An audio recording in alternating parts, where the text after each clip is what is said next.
Bom dia, que a graça e a paz de Jesus esteja na tua casa nessa manhã, em mais um devocional para nos tornarmos mais parecidos com Cristo. Quero mandar um abraço especial para os amigos lá de São Paulo que estão aí nos assistindo, que está aí me assistindo, que está compartilhando os vídeos, e você que assiste todos os dias, que tem conseguido colocar isso em prática, né, esses devocionais em prática na tua casa. Eu peço para que você compartilhe, para que você encaminhe realmente para as pessoas que você sabe que precisam ouvir uma palavra de esperança, de fé, de motivação, para que a gente possa levar esse evangelho a mais e mais corações ao redor do mundo. Então faça a sua parte, compartilhe essa mensagem. Amém? A palavra de hoje está no livro de Gênesis, primeiro livro da Bíblia, no capítulo 3, no versículo 8, que diz o seguinte: ouvindo o homem e sua mulher os passos do Senhor, que andava pelo jardim quando soprava a brisa do dia, esconderam-se da presença do Senhor entre as árvores do jardim. Só esse versículo. E aqui nós temos uma crise de identidade. Aqui nós temos a primeira revelação do pecado. Aqui nós temos algo que realmente acontece todas as vezes que a gente entra em crises. Toda vez que a gente acaba mentindo, que a gente fala alguma coisa que não é verdade, a gente depois acaba se arrependendo daquilo que faz. E assim também como Adão e Eva, eles viram o que tinha acontecido e se esconderam do Senhor. E talvez nos dias de hoje a gente não se esconda mais de Deus, porque a gente nem tem mais a consciência de que Ele está todos os dias com a gente, 24 horas. Mas talvez a gente esconda, ou a gente se esconda, ou tenta se esconder do nosso chefe, da nossa esposa, dos nossos amigos. A gente tenta se esconder do pastor da nossa igreja, né? E aqui é bem claro que Adão e Eva tentaram se esconder de Deus, mas Deus já sabia de tudo que estava acontecendo. E muitos de nós estamos vivendo desta maneira, achando que estamos nos escondendo de todo mundo, e até podemos durante algum tempo esconder os nossos pecados, os nossos erros, esconder as nossas mazelas de muita gente, mas de Deus nós não escondemos. Hoje eu postei uma figura, ontem eu postei uma figura no Instagram de uma maçã, onde essa maçã estava podre em cima da mesa, mas quando a gente olhava a maçã do espelho, ela estava perfeita. E muitos de nós estamos assim. Só que o Senhor, Ele consegue nos ver além do espelho, Ele consegue enxergar as nossas fraquezas, Ele consegue enxergar onde estão os nossos defeitos. As pessoas até podem ver algo perfeito, podem tentar enxergar algo que a gente está mascarando, algo que nós estamos vivendo, mas o Senhor não. O Senhor, Ele sabe onde está a tua fraqueza, Ele sabe onde dói quando alguém cutuca nas tuas feridas, Ele sabe que doeu em você. Talvez você saia rindo, dizendo para todo mundo, não, estou bem, está tudo certo, mas Deus sabe que não está tudo certo. Deus sabe que você está sofrendo aí no fundo. Deus sabe que você precisa enfrentar essa realidade. Deus sabe que você precisa superar essa adversidade.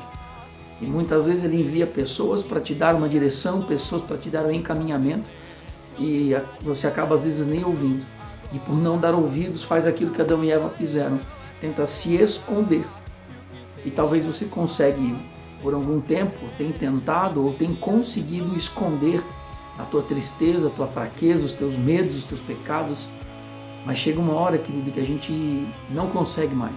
Chega uma hora que a gente quer se esconder, a gente não quer mais nem aparecer. E aí é onde começam os primeiros sintomas aí de tristeza, de ansiedade, síndrome do pânico, depressão.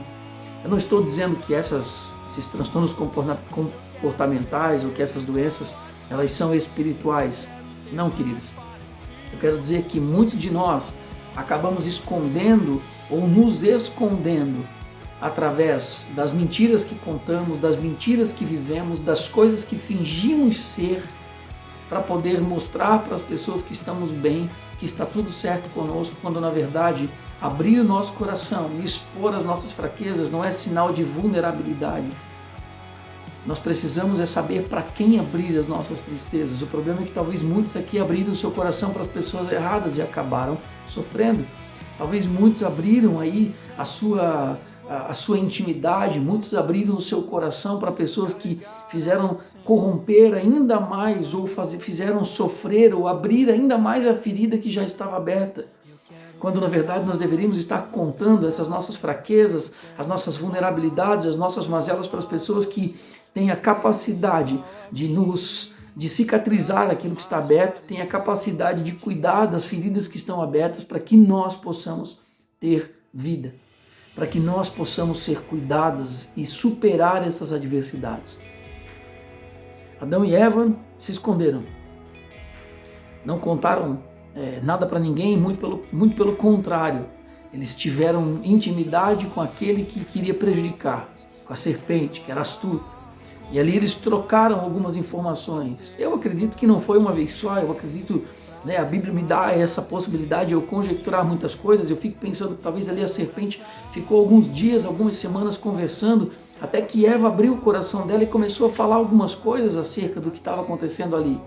Tanto que a serpente fala, eu duvido que tu, vamos ler aqui, olha o que a serpente vai falar para Eva, ela vai ter um relacionamento ali, e ela diz assim, olha, a serpente perguntou à mulher, foi isto mesmo que Deus disse? Tinha um diálogo ali, existia uma conversa e Eva estava abrindo seu coração. Eva até falou assim, olha, Deus falou que não é para comer de nenhum fruto das árvores do jardim. Nós podemos comer do fruto das árvores do jardim, mas Deus disse, não coma do fruto da árvore que está no meio do jardim, nem toque nele, do contrário vocês morrerão. E a serpente continua, certamente que vocês não vão morrer. Eles começam num diálogo, e talvez a serpente aqui colocou em xeque a identidade de Eva, colocou em xeque aquilo que Deus já tinha falado para ela. E aí Eva abre o coração, Eva vem, se abre as suas vulnerabilidades para a serpente, que era astuta, e aí ao invés de ser curada, rasga-se a ferida mais ainda, Entra no pecado aonde poderia, se tivesse talvez conversado com Adão, se tivesse conversado com Deus, que visitava todos os dias eles, isso não teria acontecido, teria sido curado, talvez teria sido ali cicatrizado essa situação. Então, querido, antes de você entrar nisso, antes de você entrar no pecado, antes de você se arrepender daquilo que você fez, antes de você se arrepender e ser cobrado pelos erros que você cometeu, pare para pensar e refletir naquilo que você tem feito, pare para refletir nas pessoas da qual você tem compartilhado o teu coração, pare para refletir se você precisa ser cicatrizado em alguma ferida aí que está no seu coração, que está no seu dia a dia. Se você precisa de ajuda, se você precisa de apoio, procure pessoas que podem te mostrar a Cristo. Procure profissionais capacitados, profissionais que realmente vão cicatrizar a tua ferida, pessoas que querem realmente cuidar de você, pessoas que demonstram o olhar de Cristo, pessoas que são parecidas com Jesus. Essas pessoas elas vão ter a capacidade de te colocar novamente nos trilhos, de te colocar novamente nos eixos, de cuidar do teu coração, de cuidar de quem você é.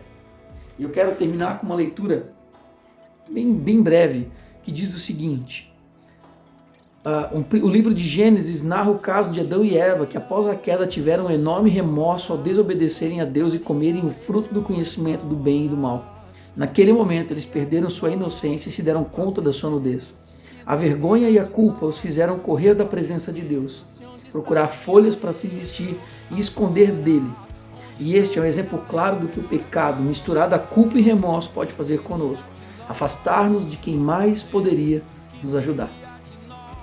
Quantas pessoas já passaram pelos devocionais, quantas pessoas no dia a dia têm conversado com a gente tem tentado colocar a orientação, orientá-las, porém o pecado aliado à culpa que o diabo o tempo inteiro fica colocando no coração e na cabeça das pessoas, mais o remorso que a pessoa sente, faz com que ela se afaste das pessoas que poderiam colocar elas no trilho. Porque se existe uma coisa que o diabo sabe, é te acusar.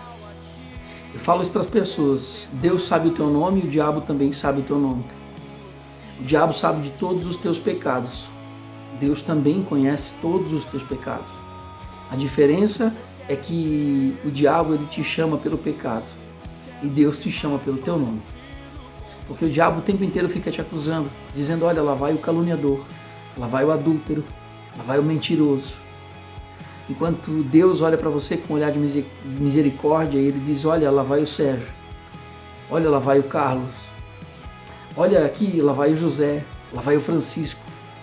Deus sabe que nós temos os erros, Deus sabe que nós temos pecados, Deus sabe das nossas falhas e fraquezas. Mas mesmo assim, Ele olha para a gente com olhar de misericórdia porque Ele quer nos colocar no trilho, Ele quer nos colocar no eixo. Por isso, querido, não entre, nem queira tentar alcançar esse lugar de pecado. Cuide com aquilo que você tem falado, cuide para as pessoas, cuide para quais pessoas você tem conversado. Nós estamos falando sobre a conversa, sobre fala, sobre diálogo já desde o primeiro dia. E eu creio que essa semana é uma semana que a gente precisa realmente cuidar daquilo que nós estamos falando e para quem nós estamos falando. Uma vez uma pessoa falou assim, eu não conto os meus sonhos, porque toda vez que eu conto o meu sonho nada dá certo. Olha, eu digo que nem é inveja, eu digo que às vezes você está contando para as pessoas erradas, pessoas que ao invés de te darem esperança vão te colocar para baixo, pessoas que vão dizer assim, não vai dar certo. Não são pessoas que talvez tenham inveja, são pessoas que talvez estão numa perspectiva negativa de vida, que talvez nem elas não enxergam mais a possibilidade de nada, de nenhuma esperança. E aí olham para você e pensam assim, mas como que esse cara tem tanta esperança assim? Para, não vai dar certo. Então, às vezes a gente tem que tomar cuidado mesmo para quem a gente conta os nossos sonhos, para quem a gente conta aquilo que nós queremos, os nossos desejos e objetivos.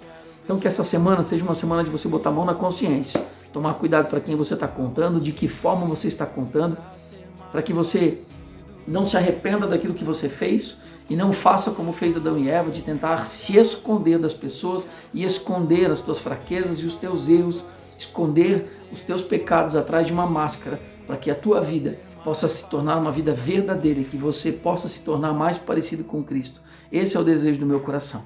Amém? Que Deus te abençoe e te dê uma excelente quarta-feira. Um grande abraço.